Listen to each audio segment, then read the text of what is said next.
Ever feel like you're juggling flaming chainsaws, right? While riding a unicycle on a tightrope. Oh, yeah. Overcommitment.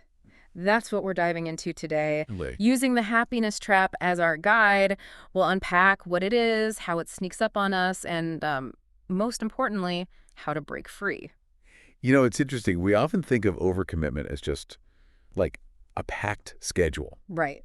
but it's way more than that. Mm. It's really about consistently taking on more than you can handle realistically, Yeah. to the point where your well-being actually starts to suffer. It's so easy to fall into that trap. It is. Like, how many times have you said yes to something you really didn't want to do All the time. just because you didn't want to disappoint somebody? Right. We're like wired to want to please people, Yeah. avoid conflict.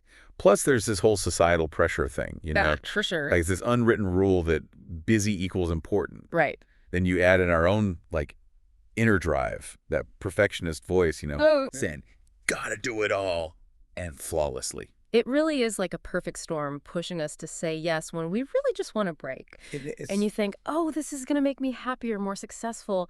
But actually, it can totally backfire. It really can. It's not just about feeling a little stressed either. No. Overcommitment can lead to, like, full-blown burnout, Oh, yeah. where you're not just tired, but you're emotionally drained, cynical Totally. even struggling with, like, the most basic tasks. Wow. And what's really interesting is there's studies that show burnout actually makes you worse at making decisions Oh, wow.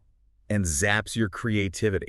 That's a bad combo. It is. So it's like this vicious cycle. You do more to achieve more, but then burnout makes you less effective. Right. Then you're more stressed and get even less done. Uh. And I've definitely noticed when I'm overcommitted, self-care is the first thing to go. Yeah, it's so easy to see it as a luxury when you're under pressure Mm. to constantly DO things. Mm. But it's actually, like, essential. Yeah. It's the fuel we need for well-being. Totally. And without it, that overcommitment cycle just keeps spiraling.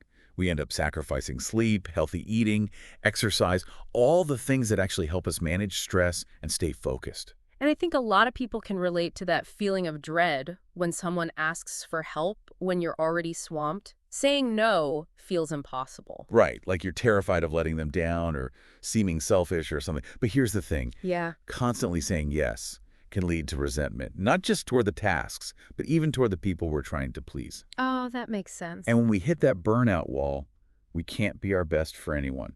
Including ourselves. Exactly. It's like we're setting ourselves up to fail in our own well-being and in what we're trying to achieve. Yeah. It's almost like self-sabotage in a way.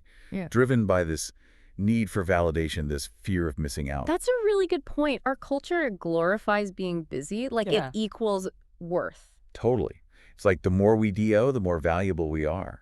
And then there's FOMO, the fear of missing out. Social media just throws that in our face all the time. Oh, constantly. Makes you feel like you should be doing more. Right, like everyone else is out there living their best life. Exactly. Then, to make it even trickier, there's this thing called the optimism bias. Oh, yeah. Like, we're hardwired to underestimate how long things actually take. For sure. We think, oh, I can squeeze in just one more thing, without realizing how it all adds up. Right. It's that tendency to overestimate how much we can get done and underestimate the time and energy it's really going to take. Before you know it, you're drowning in commitments, feeling stressed, exhausted, and wondering, how did I get here? Yeah. Okay, so we've uncovered some of the sneaky reasons why we overcommit. Next, we'll look at the signs you might be caught in this trap, and then we'll dive into some strategies for breaking free. Okay, so we've talked about some of the driving forces behind, like why we overcommit. Right. But how can you actually tell if you've fallen into the trap? It can be surprisingly subtle. It's like quicksand. You don't realize you're sinking until it's too late. Uh-huh. Exactly. But really, there are some red flags to watch out for. Yeah. Have you ever had that feeling of just being, like, perpetually overwhelmed? Yeah. It's like no matter how much you get done, you just never feel caught up. Ugh, that's the worst. Seriously. That constant feeling of being behind, that's huge. Yeah. It's more than just being busy. Right. It's that nagging sense that you're always playing catch up. Like you can never quite get your head above water. And for me, one of the first things to go when I'm overcommitted is self-care. Oh, yeah. All those things that help me recharge and stay balanced, exercise, getting enough sleep, even just taking a few minutes to meditate. Yeah. They suddenly feel like luxuries I can't afford. Oh, I know. That's such a classic symptom. It is. When we're in that overcommitted headspace, self-care is like the last thing on our minds. Yeah. But what's ironic is that neglecting self-care actually makes us less effective in like every area of our lives. Oh, absolutely. It's like trying to, I don't know, run a car on an empty tank of gas. Yeah, You can push it for a while, but eventually you're going to stall out. that's a great analogy. It's funny you mention cars because I always think about my phone battery. Oh, yeah. Like if I don't plug it in, it dies. Right. We're the same way. We need those moments of recharging Totally. to function at our best. Speaking of things running on empty, overcommitment can also show up as like having difficulty saying no. Oh, tell me about it. Even when we're completely stretched thin, we feel this pressure to say yes to every request, every invitation, every opportunity that comes along. It's tough. And I think that ties back to, that fear of missing out that we talked about. For sure. Like, what if we turn down the next big thing? Right. Or miss out on some amazing opportunity? Classic FOMO. It is. But honestly, saying yes to everything is like a recipe for burnout. For sure. And when we're burned out, we're not only less productive, but we also like lose that spark. Right. That joy and enthusiasm for the things we actually used to love. It's like our energy, creativity, even our ability to like really connect with other people, it just gets zapped Yeah. by that constant overwhelm. And that brings us to another big one, resentment. Oh, yeah. Resentment is huge. Yeah. When we're chronically overcommitted, it's totally natural to start feeling that way. Yeah. Not just about the tasks themselves, but toward the people we've committed to. It's like you start to see those commitments as burdens instead of opportunities. Yeah. And the relationships, the ones we're actually trying to nurture, they can start to suffer Absolutely. because we're not able to actually show up as our best selves. We're not. It's a vicious cycle that impacts like every area of our lives. But the good news is we don't have to stay trapped. Okay, good. There are actually practical strategies we can use to break free, starting with mastering the art of saying no. Now, that is something I definitely need to work on. But honestly, it feels terrifying, I know. especially when you're so used to, putting everyone else's needs before your own. Right. So where do we even begin? It really starts with recognizing that saying no isn't actually selfish. Okay. It's actually an act of self-care. Interesting. It's about setting healthy boundaries and protecting your time and energy so you can actually show up fully for the things that really matter. Okay. And there are actually ways to say no gracefully and effectively. Give us the secrets. Okay, so one tip that's really helpful is to focus on your limitations instead of making it about the other person. Right. So instead of saying, I can't do that, try something like, I'd love to help, but my plate is really full right now. Okay. Or, that sounds like a great opportunity, but it doesn't fit into my schedule at the moment. So being polite but firm Exactly. and really emphasizing that it's about your own capacity. Yes. Not a judgment on their request. Exactly. And you don't always need to give like a detailed explanation. Right. Sometimes a simple, thank you for thinking of me, but I'm not able to take that on right now is enough. I like that. Short, sweet, to the point, no guilt trips. No guilt trips. Okay, so saying no is crucial, but it's just one piece of the puzzle, right? Right. What are some other strategies we can use to break free? Well, one of the most powerful tools is actually getting crystal clear on your priorities. Okay. It's about identifying the things that truly matter, your values, your goals, what brings you joy, and actually using those as a compass to guide your decisions. Yeah, if we don't know where we're aiming, it's so easy to get pulled in all these different directions. Totally. So take some time for like self-reflection. Okay. Ask yourself, what are my core values? Yeah. What do I actually want to achieve in the long term? What are the experiences I truly don't want to miss out on? Right. And once you have like a solid grasp of your priorities, it's easier to filter everything through that lens. It's like you have a filter, Yeah. It helps you separate what's essential from what's not. Exactly. And another thing that's often overlooked, delegation. Yeah. We tend to think we have to do it all ourselves, but that's just not true. It's hard to let go. I know, it is. But delegating isn't weak. It's actually strong. Oh, okay. It shows that you trust others, you're willing to let go of a little control. And it frees you up to focus on the things, that you're best at, the stuff that brings you the most fulfillment. Exactly. It's a win-win. It is. And even if you don't have like a whole team at work or, staff at home, you can still delegate. Maybe it's asking your partner to handle some chores or hiring a babysitter so you can have some time for yourself. Right. Even little acts of delegation can make a big difference in that feeling of overwhelm. It's about being smart with your time and energy and Absolutely. realizing you don't have to carry everything on your own shoulders. Exactly. Now let's talk about a practical tool that can really help you manage your time. Time blocking. Okay. It's about scheduling specific blocks of time for different tasks and activities, including time for self-care. I've heard of this, but isn't it like, super rigid? It doesn't have to be, Okay. where every minute is accounted for. Right. It's really about creating structure and being intentional with your day, Okay. not about turning you into a robot. Okay. It's more about, like, having a visual of how you're actually spending your time so you can make choices Right. about where your energy goes. Okay, that makes me feel a little less, intimidated by it. Yeah, So instead of just like reacting to whatever pops up, I can carve out time for, those important things that often get pushed aside. exactly. And one of the biggest benefits of time blocking is that it forces you to be realistic about how much you can actually get done in a day. Oh, for sure. We often overestimate our capacity, but when you actually start scheduling things out, Right. you realize there are only so many hours. Yeah, that's where the optimism bias really gets you. It does. You think, "Oh, I can fit it all in," and then end up feeling frustrated and overwhelmed. Right. So time blocking can help you, set more realistic expectations. Right. Avoid overcommitting in the first place. Okay. It can also help you prioritize those non-negotiable things like self-care Yeah. that often get squeezed out when we're feeling overstretched. So time blocking helps us create a more intentional schedule and a balanced one. Exactly. So what about those impulsive yeses? Oh, yeah. The ones we always regret later? Yeah. Any tips for avoiding those? One that's really simple but effective is the 24-hour rule.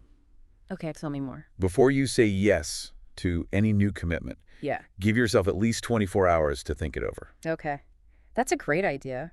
Gives you a chance to, step back Right. from that initial pressure Yeah. and really consider, does this actually align with my priorities? And do I actually have the capacity? Exactly. It creates a buffer between the request and your response, Yeah.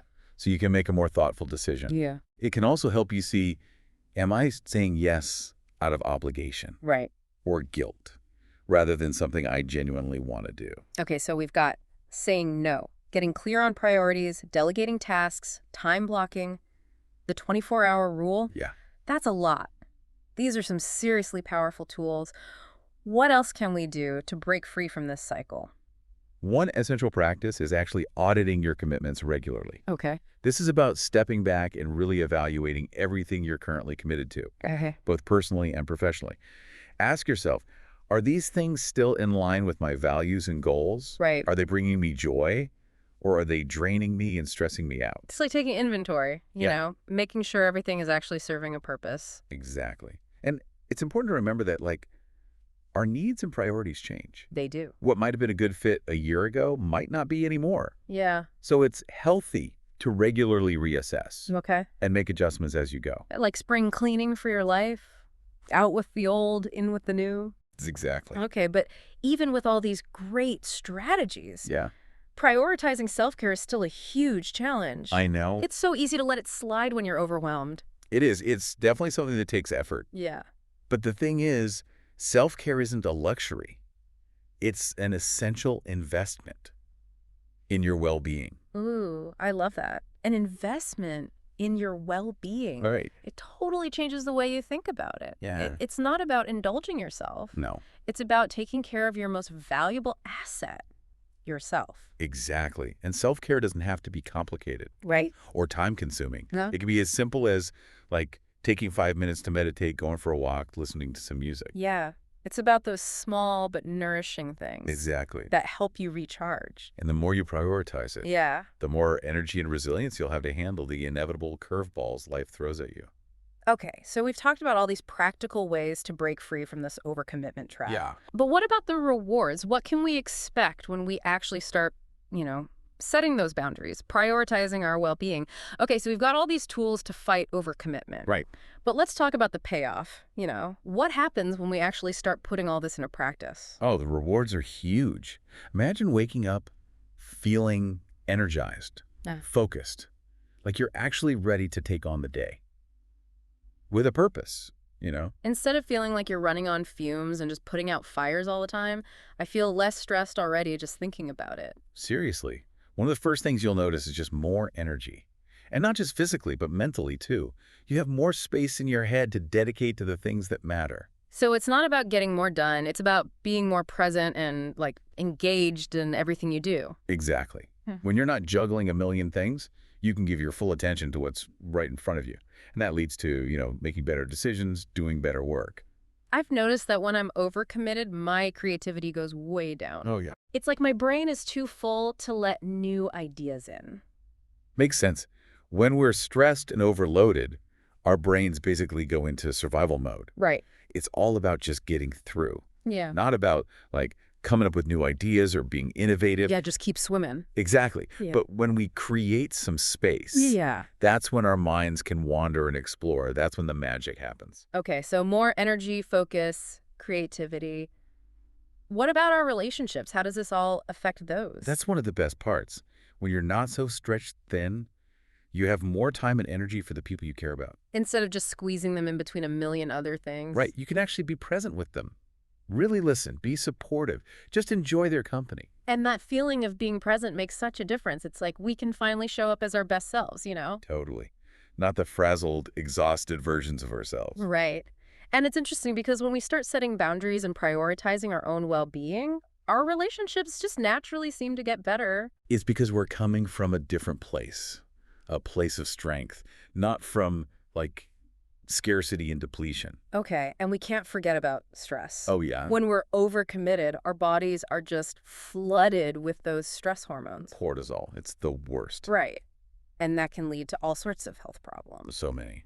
Physical and emotional. It's like our bodies are in constant fight or flight mode. It's exhausting. It really is. And you can't keep it up forever. Nope. But when we get off that crazy train, our bodies can finally rest, recover, stress goes down, we sleep better, digestion improves, our immune system even gets stronger. It's amazing how it's all connected. You take care of yourself, and it impacts everything. It's true. And at the end of the day, breaking free from overcommitment leads to real joy. And that feeling of being in control of your time, your energy, making choices that are right for you, it's incredibly empowering. It's about living a life that feels authentic, true to yourself. And when you're living like that, that's when you find real meaning and purpose. Okay, so we've talked about all these benefits. More energy, focus, creativity, better relationships, less stress, and like true happiness. Yeah. But can we give some real-world examples of what this might actually look like? Of course. Imagine a person who works all the time, late nights, weekends, the whole deal. They're missing out on their personal life. They think it'll help their career, but they're burned out, resentful, disconnected from their family and friends. Classic overachiever. Right. But then they decide to make a change. Start saying no, delegating tasks, making time for their loved ones. So it's about shifting from quantity to quality, right? In work Yeah, and in life. Exactly. And you know what happens? They end up being more productive at work because they're bringing more focus and energy to the things that truly matter. And their relationships improve because they're actually present. It's like they're breaking free from autopilot and finally connecting with what's important. Exactly. And you see the same thing with busy parents, juggling kids and work and everything else. Oh, I know that feeling. Right. They might decide to cut back on some activities, ask their partner or family for help, or just carve out some time for themselves. Even just 15 minutes, right? To just breathe. Totally. It Yeah. all makes a difference. It's about remembering that self-care isn't selfish. It's essential. And when you take care of yourself, you can be a better parent, a better partner, a better everything. That's true. Everybody wins. They do. And remember, this isn't a one-time fix. It's an ongoing thing. You might fall back into old habits sometimes, but that's okay. Be kind to yourself, learn from it, and get back on track. Progress, not perfection. Exactly. And you don't have to do everything at once. Right. Start small, maybe 30 minutes a day for self-care, or saying no to just one request this week. Baby step. Baby steps. Uh. And just pay attention to your own patterns. Yeah. Notice when you tend to overcommit and ask yourself, why am I doing this? What am I afraid of? It's about bringing those subconscious things to the surface, right? Exactly. And once you see them, Okay. you can start to change them. Make different choices, choices that are right for you. We've covered a lot today. We have. From the psychology behind overcommitment to real strategies to break free. And all the amazing rewards that come with it. As we wrap up, what's one key thing you want our listener to remember? This. Yeah? You are in control of your life. You get to choose how you spend your time and energy. You have the right to set boundaries, and you deserve to be happy. That is so powerful. It's a reminder that we get to create the life we want. We do. And it starts with one step. What's one commitment you can let go of this week? What's one thing you can do for yourself? What's one small step you can take today to move closer to that life you dream of? Remember, even small changes can lead to big results over time. So take that step. Say no when you need to. Take care of yourself. And rediscover the joy of living a life that's true to you. And that's a wrap on our deep dive into overcommitment. We hope this was helpful and inspiring. Until next time, keep learning, and remember, you've got the power to create a life you love.